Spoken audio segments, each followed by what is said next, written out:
इयत्ता 10वी विषय भूगोल घटक 5वा नैसर्गिक वनस्पती व प्राणी उपघटक वन्य जीवन अध्ययन निष्पत्ती 5.3.2 विविध भौगोलिक प्रदेशांमध्ये आढळणाऱ्या वन्यजीवांचे वितरण स्पष्ट करतील।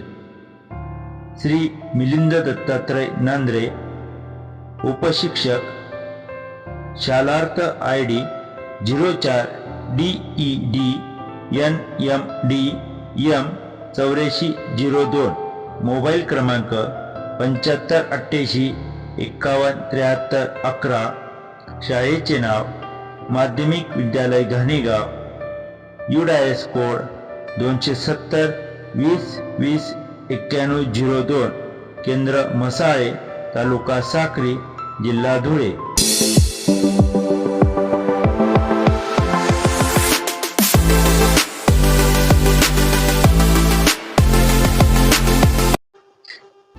नमस्कार विद्यार्थी मित्रांनो, आज आपण भूगोल विषयातील प्रकरण 5वे नैसर्गिक वनस्पती व प्राणी यातील उपघटक वन्यजीवन हे या ठिकाणी अभ्यासणार आहोत। विद्यार्थी मित्रांनो, समोर दिसत असलेल्या छायाचित्रामध्ये वेगवेगळ्या वनस्पती व प्राणीच्या प्रजाती या ठिकाणी आपल्याला दिसत आहे। त्यापैकी पहिलं चित्र आहे निवडुंग या वनस्पतीचं, ही एक काटेरी वनस्पती आहे। दुसरं चित्र आहे कॉफी या वनस्पतीचं। विद्यार्थी मित्रांनो, आपण भूगोल विषयाचा अभ्यास करत असताना भारत आणि ब्राझील या दोनच देशाचा अभ्यास करत आहोत आणि ब्राझील देशामध्ये कॉफी या वनस्पतीचं अधिक उत्पादन घेतलं जातं, म्हणून कॉफी पॉट म्हणून ब्राझीलची ओळख आहे।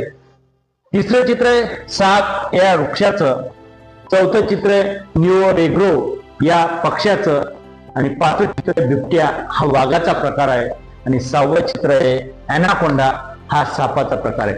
विद्यार्थी मित्रांनो, या ठिकाणी दिसत असलेल्या वनस्पती आणि वन्य प्राण्यांच्या या प्रजाती आपल्या ओळखीच्या असतील, परंतु या ब्राझील देशातल्या आहेत। याच्यावरनं आपल्या लक्षात येत असेल की भारत आणि ब्राझील या दोन्ही देशामध्ये वनस्पती आणि वन्य प्राण्यांमध्ये साधर्म्य आपल्याला आढळून येतं। विद्यार्थी मित्रांनो, आता आपण आपल्या घटकाकडे वळूया। ब्राझील या देशातलं वन्यजीवन आपण आधी अभ्यासूया। विद्यार्थी मित्रांनो, हा सिंहासारखा तोंड असलेला सोनेरी तांबरीन हा ब्राझीलच्या अमेझॉन नदीच्या खोऱ्यामध्ये आणि विषुववृत्तीय प्रदेशामध्ये आपल्याला आढळत असतो। त्यानंतर त्या ठिकाणी असलेल्या जंगलांमध्ये आपल्याला माकडे, प्युमा, बिबट्या मोठ्या प्रमाणामध्ये बघायला मिळत असतात। हा एक कोंडर, हा उंच उडणारा मोठ्या आकाराचा पक्षी हा त्या ठिकाणी विषुववृत्ताच्या उत्तरेकडे आपल्याला बघायला मिळत असतो।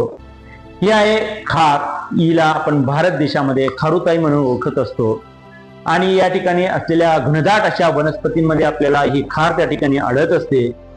हा आहे महाकाय ॲनाकोंडा, हा ब्राझील देशातल्या अमेझॉन नदीच्या खोऱ्यामध्ये आणि पॅटानालच्या दलदलयुक्त प्रदेशामध्ये आपल्याला हा ॲनाकोंडा आढळत असतो। त्या दलदलयुक्त प्रदेशामध्ये गिनी पिग, मगर, सुसरी ही आपल्याला त्या ठिकाणी बघायला मिळत असतात। त्यानंतर हा आपला पोपटासारखा दिसणारा मकाऊ हा त्या ठिकाणी असलेल्या गवताळ प्रदेशामध्ये आपल्याला त्या ठिकाणी मोठ्या प्रमाणामध्ये बघायला मिळत असतो। आणि माशाच्या प्रजातीबद्दल बोलायचं झालं तर हा आहे स्वॉर्डफिश आणि गोड्या पाण्यातला पिराणा आणि गुलाबी डॉल्फिन हे या ब्राझील देशाचं वैशिष्ट्य आहे। विद्यार्थी मित्रांनो, या स्वॉर्डफिश हा समुद्र किनाऱ्यावर आपल्याला आढळत असतो, किनारी प्रदेशामध्ये आपल्याला बघायला मिळत असतो। याचं तोंड जर बघितलं तर एका तलवारीसारखं आहे आणि त्यानंतर गोड्या पाण्यामध्ये म्हणजे नदी, धरण यामध्ये आढळणारा पिराणा हा मांस भक्षक आहे आणि अमेझॉन नदीमध्ये गुलाबी डॉल्फिन आढळतात। विद्यार्थी मित्रांनो, डॉल्फिन मासा हा भारत देशामध्ये पण आढळतो, परंतु तो काळा डॉल्फिन असतो आणि या ठिकाणी अमेझॉन नदीमध्ये आढळणारा डॉल्फिन हा गुलाबी रंगाचा आहे। विद्यार्थी मित्रांनो, त्या घनदाट जंगल ब्राझील देशामध्ये, या घनदाट जंगलामध्ये सुद्धा मानवाचा हस्तक्षेप वाढला आहे। प्रदूषण, निर्वनीकरण अशा अनेक समस्या आहेत आणि या समस्यांमुळे ब्राझील देशामध्ये असलेल्या वन्य प्राण्यांच्या प्रजाती ह्या नष्ट होत चाललेल्या आहेत। विद्यार्थी मित्रांनो, आता आपण आपल्या भारत देशामधलं वन्यजीवन अभ्यासूया। विद्यार्थी मित्रांनो, वन्य प्राण्यांच्या बाबतीतही भारतामध्ये विविधता आपल्याला आढळून येत असते. तर ज्या ठिकाणी उष्ण आणि आर्द्र प्रदेश आहे अशा वनांमध्ये आपल्याला हत्ती मोठ्या प्रमाणामध्ये आढळत असतात. त्यानंतर आसामचा जो दलदलयुक्त प्रदेश आहे त्या आसामच्या दलदलयुक्त प्रदेशामध्ये एक शिंगी गेंडा आपल्याला मोठ्या प्रमाणामध्ये बघायला मिळत असतो. आपल्या भारत देशामध्ये वाळवंटी प्रदेश आहे, त्या वाळवंटी प्रदेशामध्ये रानटी गाढवं, खुंट ही आपल्याला बघायला मिळत असतात. त्यानंतर आपल्या भारत देशामध्ये ज्या ठिकाणी बर्फवृष्टी होत असते, बर्फाळ प्रदेश आहे, अशा बर्फाळ प्रदेशामध्ये हिमचित्त याक हे आपल्याला बघायला मिळत असतात. भारत देशाचा जो द्वीपकल्पीय प्रदेश आहे आणि त्या द्वीपकल्पीय प्रदेशामध्ये गवा, हरणे, माकड खूप मोठ्या प्रमाणामध्ये आपल्याला आढळतात. विद्यार्थी मित्रांनो, हाय वाघ आणि सिंह.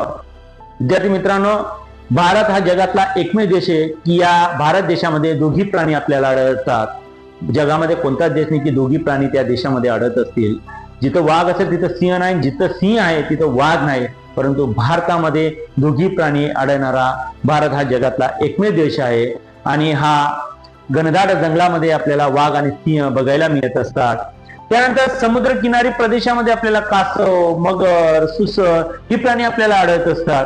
त्यानंतर आपल्याला आपले जे वन प्रदेश आहेत त्या वन प्रदेशामध्ये मोर, खंड्या, तितर, कबुतरे ही पक्षी आपल्याला बघायला मिळत असतात.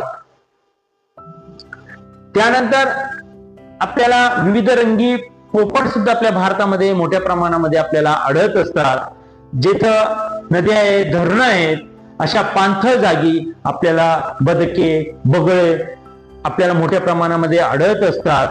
विद्यार्थी मित्रांनो, आपला भारत देश वन्य प्राणी असलेला वैशिष्ट्यपूर्ण असा देश आहे. या ठिकाणी आपल्या भारत देशामध्ये सुद्धा प्राण्यांची तस्करी, प्रदूषण, निर्वनीकरण अशा अनेक समस्या आहेत आणि या समस्यामुळे आपल्या भारत देशामधल्या सुद्धा वन्य प्राण्यांच्या प्रजाती या नष्ट होत चाललेल्या आहेत. वन्य प्राण्यांचं संरक्षण व्हावं, वनांचं संवर्धन व्हावं या दृष्टीने भारत सरकारने राष्ट्रीय उद्याने, त्यानंतर वन्य प्राणी व पक्ष्यांचं संवर्धन व्हावं त्यासाठी अभयारण्य उभी केली आहेत. यांचं जतन केलं जात आहे. विद्यार्थी मित्रांनो, आपलं सुद्धा कर्तव्य आहे की या ठिकाणी वनांचं संवर्धन आपण केलं पाहिजे, वन्य प्राण्यांचं जतन आपण केलं पाहिजे. यासाठी आपण सुद्धा आपलं पाऊल पुढे टाकलं पाहिजे. धन्यवाद.